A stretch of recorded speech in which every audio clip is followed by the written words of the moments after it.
గెలిచిన యువ శాసనసభ్యులు చైతన్యారెడ్డిని, పుత్తా చైతన్యారెడ్డిని మాట్లాడవలసిందిగా విజ్ఞప్తి చేస్తాను.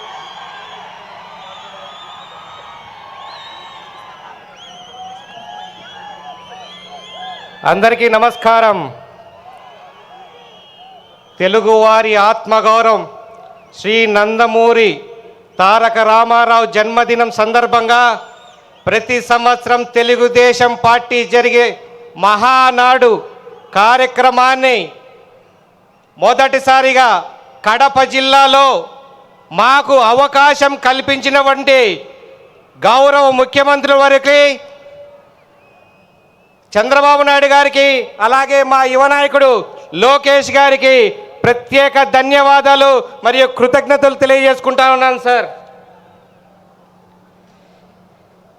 అలాగే ఈ వేదికమైనటువంటి అతిరథ మహారథులు, మంత్రులు, సహచర ఎమ్మెల్యేలు, ఎమ్మెల్సీలు, ఇతర గౌరవ సభ్యులందరికీ కూడా నమస్కారం తెలియజేసుకుంటూ, కడప జిల్లా తెలుగుదేశం కార్యకర్తల మజాకా అన్నట్టుగా ఈరోజు ఈ జనసంద్రాన్ని చూస్తూ ఉంటే బెంగళూరులో టీవీలు పగులుతున్నాయేమో అని డౌట్ వస్తూ ఉంది. ప్రత్యేకంగా మా నాన్న పుత్తా నరసింహారెడ్డి గారు ఆయన డెవలప్ చేసిన కార్యకర్తలు నాకు ఇచ్చిన పెద్ద ఆస్తి.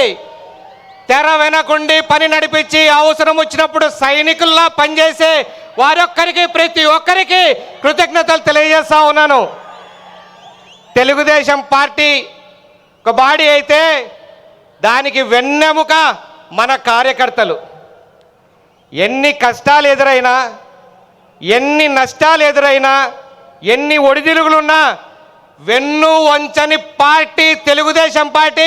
దానికి కారణం తెలుగుదేశం కార్యకర్తలు కాబట్టి వాళ్ళు వెన్నెముక లాంటి వాళ్ళు. గొంతు మీద కత్తి పెట్టి ప్రాణం తీస్తా అంటే కూడా జై తెలుగుదేశం అన్న చంద్రన్న ఎంత గొప్ప కార్యకర్త. మన తెలుగుదేశం కార్యకర్తలందరూ కూడా ఒక్కసారి గర్వంగా ఫీల్ అవ్వాలి.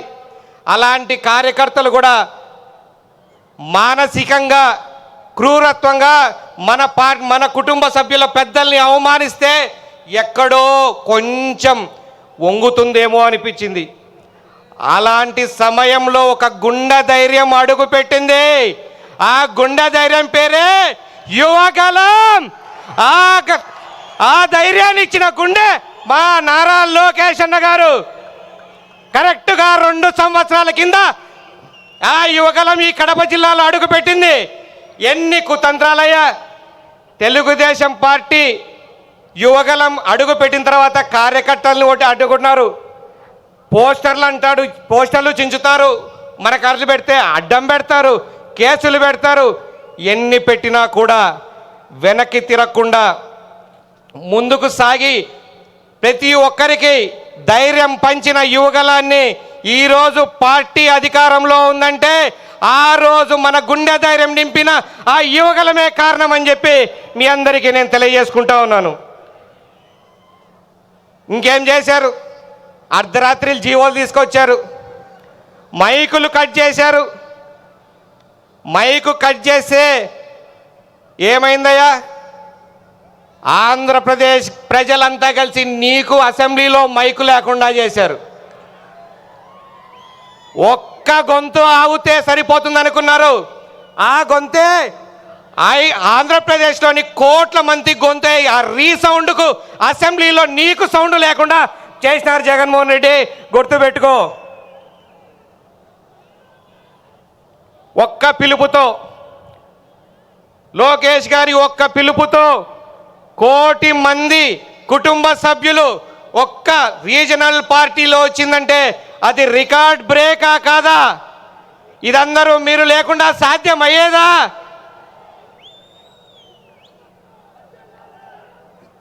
ఇలాగ చేసుకుంటూ పోతే చాలా పనులు చేశారు. యువగలం వచ్చినప్పుడు ఇక్కడున్న దొంగ భూములన్నీ కూడా బయట పెడతా అన్నాడు.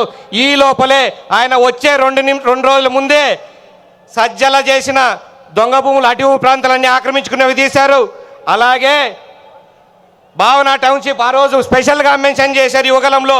దాన్ని కూడా చేసి తిరిగి ప్రభుత్వానికి ఆ ల్యాండ్స్ అన్నీ అప్పగించారు. 4 దశాబ్దాలుగా 4 దశాబ్దాలుగా క్రమశిక్షణతో పార్టీ నడుపుతున్న ఈ పార్టీకి దిశానిర్దేశం ఇవన్నీ ఒక మాస్టర్ మైండ్ వెనకుంది. ఆ మాస్టర్ మైండే సిబిఎన్. సిబిఎన్ అంటేనే ఒక బ్రాండ్. ఆ బ్రాండ్ని చూసి ఎన్ని బ్రాండ్లు వస్తున్నాయి తెలుసా? అందుకే is the brand behind all brands అని గర్వంగా చెప్పుకునేదానికి ఒక తెలుగుదేశం కార్యకర్తగా చెప్తా ఉన్నాను. అలాంటి వ్యక్తిని గత ప్రభుత్వంలో ఎన్ని చేశారయ్యా, ఎన్ని హింసించారు. ఆయన మీకు తెలుసో లేదో 25 సంవత్సరాల కింద ఒక కొత్త కులం పుట్టింది ఆంధ్ర రాష్ట్రంలో నుంచి. దాని పేరే సాఫ్ట్వేర్ కులం. ఒక కులం అంటే ఏ కులం వాళ్ళైనా కూడా ఒక ప్రత్యేక కులం. నేను సాఫ్ట్వేర్ ఇంజనీర్ నేను చెప్పుకునే స్టేజ్కి తీసుకొచ్చారు, ఎదిగారంటే అది కేవలం మా నారా చంద్రబాబు నాయుడు గారి వల్లే అయ్యింది. ఇన్ని పనులు చేసినా ఇంత గొప్ప ఆయన్ని ఎన్ని ఇబ్బందులు పెట్టారు. అన్ని ఇబ్బందులు పెట్టిన ప్రపంచం అంతా నిరసనలు తెలియజేసి ఏ రోజైతే బయటికి వచ్చారో జనాలందరూ చూసి ప్రతి ఒక్కరు కూడా ఆంధ్రప్రదేశ్ రాష్ట్ర ప్రజలందరికీ కూడా మరొకసారి కృతజ్ఞత చేస్తున్నాను. చాలా తెలివిగా డెసిషన్ తీసుకొని ఆయన్ని మళ్ళీ తిరిగి ఆ సీటు మీద కూర్చోబెట్టారు. వాళ్ళిద్దరూ కలిసి ఈ ప్రభుత్వాన్ని తీసుకొచ్చారు. తీసుకొచ్చిన తర్వాత మేము కొంచెం రిలాక్స్ అవుదాం, గవర్నమెంట్ వచ్చింది కదా అంటేనే మన సార్ది dialogue ease of doing business కదా, కొంచెం రిలాక్స్ అవుతాం, ఈజ్ తీసుకుందాం అనుకున్నాను. పొద్దున్న లేస్తానే స్పీడ్ ఆఫ్ బిజినెస్ అన్నాడు, స్పీడ్ ఆఫ్ డూయింగ్ బిజినెస్ అన్నాడు. ఆయన పరిగెడుతున్నాడు, మమ్మల్ని అందరినీ పరిగెత్తిస్తున్నాడు. ఆయన మాట ఇచ్చాడో లేదో మా నారా లోకేష్ గారు స్పీడ్ చాలా అందుకున్నాడు.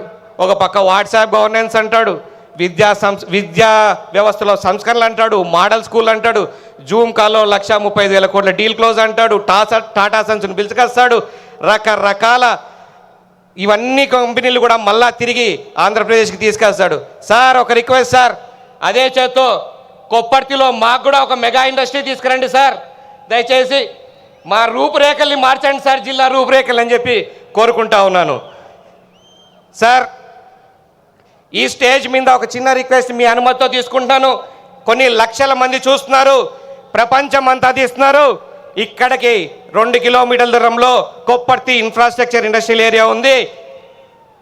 దానికి మన చంద్రబాబు నాయుడు గారు 2,300 కోట్లు ఈ మన సార్ సీఎం అయిన తర్వాత తీసుకొచ్చాడు. కాబట్టి ఎక్కడున్న పెట్టుబడిదారులందరూ కూడా మీకేమి ఇబ్బంది లేదు. ఇది వాటాలు అడిగే ప్రభుత్వం కాదు, పని చేసే ప్రభుత్వం. మేమందరం కూడా మీకు అండగా ఉంటాం. వచ్చి ఇక్కడ పెట్టుబడి పెట్టండి. Air connectivity, road connectivity, rail connectivity అన్నీ ఉన్నాయి. కాబట్టి తప్పకుండా మీరందరూ రండి. ఇదే ముసుగులో సార్ మీరు ఇంతకు ముందు వచ్చినప్పుడు జిఎన్ఎస్ఎస్ కాలువ ఈసారి కంప్లీట్ చేస్తామని చెప్పారు. నాకు కూడా మొన్న కలిసినప్పుడు 5 ఏళ్ల లోపల మీరు చేస్తా అని చెప్పారు. కాబట్టి జిఎన్ఎస్ఎస్ కాలువ పూర్తి చేసి కడప నగరానికి మంచినీళ్ళు, కొప్పర్తికి ఇండస్ట్రియల్ నీళ్లు, అలాగే కమలాపురం నియోజకవర్గానికి 90,000 ఎకరాల ఆయకట్టు కూడా పెరుగుతుందని చెప్తున్నాను సార్. థ్యాంక్ యూ ఇవన్నీ చేసినందుకు. చివరిగా ఈ కార్యక్రమాన్ని ఇంత గొప్ప సక్సెస్ చేసిన ప్రతిరోజు ఇక్కడ పనిచేసినటువంటి మా కార్యకర్తలకు, లీడర్లకు పేరు పేరు మరొక్కసారి ధన్యవాదాలు తెలియజేస్తున్నా. చివరిగా మన యుద్ధంలో ప్రాణాలు కోల్పోయిన జవాన్లందరికీ నివాళులర్పిస్తూ భారత్ మాతాకి వందే మాతరం, జై తెలుగుదేశం, జై చంద్రబాబు, జై నారా లోకేష్ గారు, జై Hind. Thank you very much. Chaitanya